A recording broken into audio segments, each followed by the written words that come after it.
Good morning everyone. Today we will start our next chapter number 2, differentiation of vectors.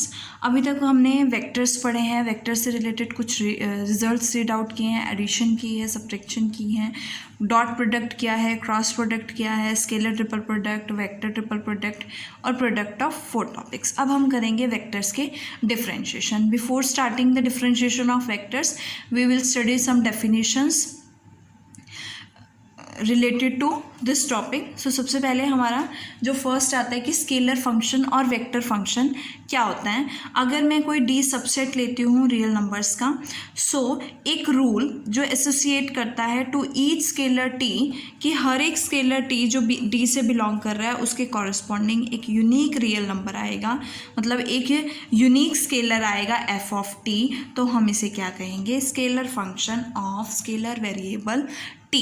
ठीक है कि आपके पास function भी स्केलर है और टी भी क्या है, स्केलर वेरिएबल है, और हर एक इसके कॉरस्पॉन्डिंग टी के कॉरस्पॉन्डिंग जो हमारा टी डी से आ रहा है उसके कॉरस्पॉन्डिंग एक function F of T scalar function unique F of T exist करेगा. तो we can say that this is scalar function of the scalar variable T.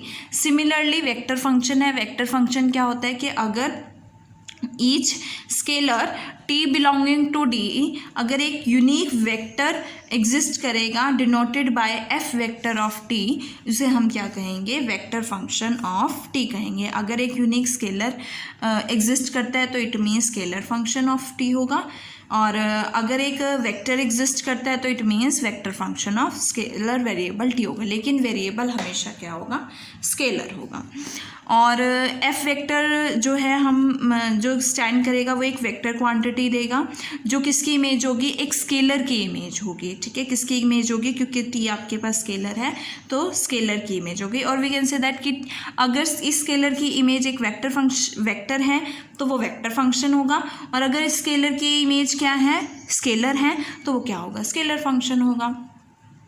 जैसे हम वेक्टर को अगर रेक्टेंगुलर कोऑर्डिनेट सिस्टम में रिप्रेजेंट करते हैं तो हम उसे यूनिकली रिप्रेजेंट कर सकते हैं 3 fixed non coplanar unit vectors के अलॉन्ग, जैसे आई कैप, जे कैप और के कैप में हम हर एक वेक्टर को रिप्रेजेंट कर सकते हैं. इसी तरह से एफ वेक्टर फंक्शन को भी हम, क्योंकि वेक्टर फंक्शन एक वेक्टर है तो उसको भी हम आई कैप, जे कैप, के कैप में रिप्रेजेंट कर सकते हैं. किस तरह से, F1 of T I cap, F2 of T J cap plus F3 of T के कैप, जहाँ पे F1 टी, F2 टी और F3 टी क्या होंगे, स्केलर फंक्शंस होंगे. ठीक है. नाउ अगर हमारे पास जो वेक्टर एफ ऑफ टी है वो पोजीशन वेक्टर है किसी पॉइंट का, देन हम एफ ऑफ टी वेक्टर को आर वेक्टर ले सकते हैं. और आर वेक्टर क्या होगा, X I cap plus Y J cap plus Z K cap. Because R vector क्या है, किसी पॉइंट का पोजीशन वेक्टर है. इट मीन्स वो पॉइंट किस टाइप का होगा, X comma Y comma Z, और इस वेक्टर की वैल्यू क्या होगी, X I cap plus Y J cap plus Z K cap. ये तो थे vector function and scalar function. अब आते हैं हमारे पास scalar fields and vector fields. देखो सबसे पहले स्केलर फील्ड क्या होती है कि सपोज आपने कोई पॉइंट पी लिया of region are in space जिसके कोऑर्डिनेट्स एक्स वाई जेड है. अगर इसके कॉरस्पॉन्डिंग एक स्केलर जिसे हम डिनोट करेंगे एफ ऑफ पी से, तब हमें इसे क्या कहेंगे, स्केलर पॉइंट फंक्शन कहेंगे. कि अगर हमारे पास इस पॉइंट के ईच पॉइंट पी के कॉरस्पॉन्डिंग एक यूनिक स्केलर एग्जिस्ट करेगा तो हम एफ को क्या कहेंगे, स्केलर पॉइंट फंक्शन कहेंगे. और आर में हम एक स्केलर फील्ड को डिफाइन कर सकते हैं. सिमिलरली अगर इस पॉइंट के to each point p of region are in space एक unique vector f of p vector exist करेगा तो हम एफ वेक्टर को क्या कहेंगे, वेक्टर फंक्शन कहेंगे. और हम कह सकते हैं कि वेक्टर फील्ड जो है has been defined in R. For example F of P is equals to F of Y X comma Y comma Z is equals to X Y square minus 2z cube. क्योंकि ये scalar function है सो F is क्या होगा, scalar point function होगा in the scalar field R. और अगर देखो example एक वेक्टर पॉइंट फंक्शन का, F vector of P is equals to X Y I cap 2y square Z square J cap plus 3z cube X cube K cap. तो इसे हम क्या कहेंगे, वेक्टर पॉइंट फंक्शन कहेंगे इन vector field सी. अब आते हैं हमारे पास वेक्टर फंक्शन की लिमिट्स। जैसे हमारे पास लिमिट्स जो हमने पढ़ी हैं कि इसी तरह से हमारे पास वेक्टर फंक्शन की होती है कि एफ वेक्टर जो है, एफ वेक्टर ऑफ टी, वो ए लिमिट को टेंड करेगा जब टी जो है टी नॉट को टेंड करेगा। तो बाय डेफिनेशन हम लिख सकते हैं, by the definition of limit हम लिख सकते हैं for any given epsilon greater than 0 however small, एक डेल्टा ग्रेटर देन 0 एग्जिस्ट करेगा सच that mod of f of T vector minus A vector less than क्या होगा, एप्सिलॉन होगा, when ever mod of t minus t not greater than 0 and less than delta होगा। और we can write also कि limit T approaches to T not, कि जब T not को approach करेगा तो एफ वेक्टर जो है आपका F vector of T vector function जो है वो ए वेक्टर को अप्रोच करेगा। सो अगर यहाँ पे एफ वेक्टर के प्लेस पे आपके पास कोई स्केलर फंक्शन एफ आ जाता है तो ए भी क्या हो जाएगा, स्केलर हो जाएगा। मीन्स वेक्टर फंक्शन को अप्रोच करेगा और स्केलर को। अब आते हैं लिमिट्स के ऊपर कुछ थ्योरम्स हैं कि अगर हम दो वेक्टर्स का सम करके लिमिट फाइंड आउट करते हैं तो वो किसके इक्वल होती हैं, limit of first vector function plus limit of second vector function. इसी तरह से अगर हम दो वेक्टर फंक्शंस को सब्ट्रैक्ट करते हैं, डिफरेंस फाइंड आउट करते हैं और देन लिमिट फाइंड आउट करते हैं, limit of difference of vector functions is equals to limit of first function minus limit of second function. Similarly for product and similarly for dot product and cross product, क्योंकि vectors के case में या तो dot product होती है और cross product होती है, तो डॉट प्रोडक्ट में भी सेम है कि limit of dot product of two vector functions is equals to limit of first vector function into limit of second vector function. Similarly for cross product and अगर आपके पास एक स्केलर फंक्शन है और एक वेक्टर फंक्शन है तो उसकी limit क्या होगी, limit of scalar function into limit of vector function. Okay, now एक इम्पॉर्टेंट थ्योरम है, अगर एफ वेक्टर आपके पास f1 of T I cap, f2 of T J cap और प्लस f3 ऑफ टी के कैप है और ए वेक्टर आपके पास a1 I cap plus a2 J cap plus a3 K cap है, then limit T approaches to T not F of T क्या होगा, ए vector होगा इफ़ एंड ओनली इफ़ अगर इन सब की लिमिट जो है वो ए आई होगी तभी एफ ऑफ टी की लिमिट ए वेक्टर होगी। इट मीन्स अगर एफ ऑफ टी की लिमिट ए वेक्टर है तो एफ आई ऑफ टी की लिमिट क्या होगी, ए आई होगी, और अगर एफ आई ऑफ टी की लिमिट ए आई है तो एफ ऑफ टी की लिमिट क्या होगी, ए वेक्टर होगी। चुप रही हूँ। नाउ नेक्स्ट है continuity of a vector function. So as you know that continuity की डेफिनेशन सेम यूज़ होगी कि वेक्टर फंक्शन कॉन्टीन्यूअस कब होगा, T is equal to T not पे अगर लिमिट जो है एफ ऑफ टी की एफ ऑफ टी नॉट के इक्वल होगी तो हमारे पास ये वेक्टर फंक्शन क्या होगा, कॉन्टीन्यूअस होगा।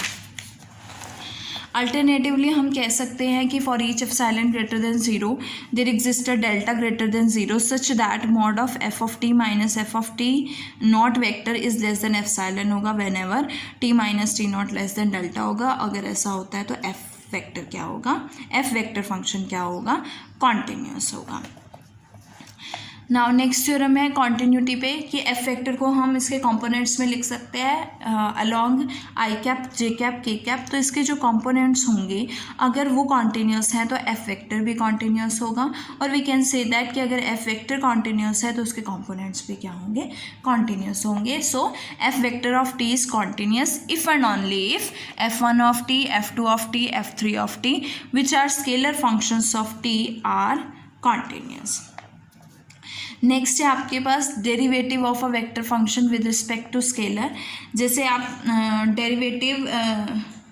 Derivative of function find out करते हो, डेरिवेटिव फाइंड आउट करते हो, d y by d x find out करते हो, वैसे ही आपके पास derivative of a vector function है। सो मैंने एक वेक्टर फंक्शन लिया है f vector of t of scalar variable t और इसको लेट किया r vector. Okay, del t आपके पास क्या है, स्मॉल चेंज है टी में, और डेल आर वेक्टर क्या है, कॉरस्पॉन्डिंग चेंज है आर में, कि टी में जो चेंज आया वो डेल टी है और आर में जो चेंज आया वो डेल आर है।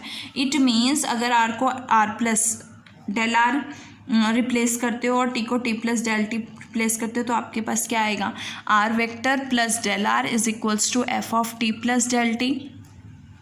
यहाँ से आर को लेफ्ट हैंड साइड में लेके आओगे तो आर किसके इक्वल है, एफ ऑफ टी वेक्टर, तो यहाँ से minus F of T vector आएगा। With respect to rate of change of time find out करोगे तो del r upon del t क्या बनेगा, f of T plus del T minus F of T upon del t, taking limit on both sides.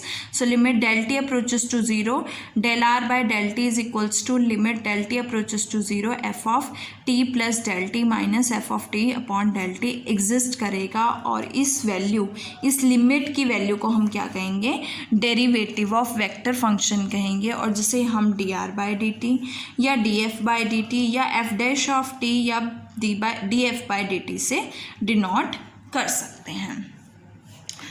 Now इससे related कुछ result हैं कि अगर आपके पास d are by D t exist करता है, इट मीन्स आर जो है डिफरेंशिएबल है, और ये आपके पास वेक्टर क्वांटिटी है, तो d are by D t भी क्या होगा, वेक्टर क्वांटिटी होगी। और d are by D t की वैल्यू हमने अभी फाइंड आउट की है, limit del t approaches to zero, r plus del r minus r upon del t, और limit del t approaches to zero f की terms में f vector of T plus del T minus f vector of t divided by del T. Now differentiation से ही related एक theorem है कि अगर आपके पास एफ वेक्टर ऑफ टी है, एफ वेक्टर फंक्शन है, which can be represent as a vector along i cap y J cap and k cap as f one of T I cap, f two of T J cap and f three of T के cap. और f one f two f three क्या होते हैं, scalar functions होते हैं T के, are components of किसके components हैं, एफ वेक्टर के कंपोनेंट्स हैं। देन एफ डैश कब एग्जिस्ट करेगा, अगर इनके कंपोनेंट्स का डेरिवेटिव एग्जिस्ट करेगा। डेरिवेटिव मीन्स अगर ये वैल्यू एग्जिस्ट करेगी तभी एफ वेक्टर जो है उसकी डिफरेंशिएशन एग्जिस्ट करेगी। So in order to differentiate a vector we should differentiate its components. इसी तरह से हम first order derivative find out कर सकते हैं कि अगर आपके पास आर वेक्टर डिफरेंशिएबल है तो हम D R by D T find out कर सकते हैं, और अगर D are by D T differentiable है तो हम D square R by D T square find out कर सकते हैं, जिसे हम second order derivative of vector function R कहेंगे। इसी तरह से हम थर्ड ऑर्डर, फोर्थ ऑर्डर और हायर ऑर्डर्स फाइंड आउट कर सकते हैं अगर उनका डेरिवेटिव एग्जिस्ट करता है। नेक्स्ट वीडियो में हम इनसे रिलेटेड थ्योरम्स करेंगे एंड उनके प्रूफ करेंगे।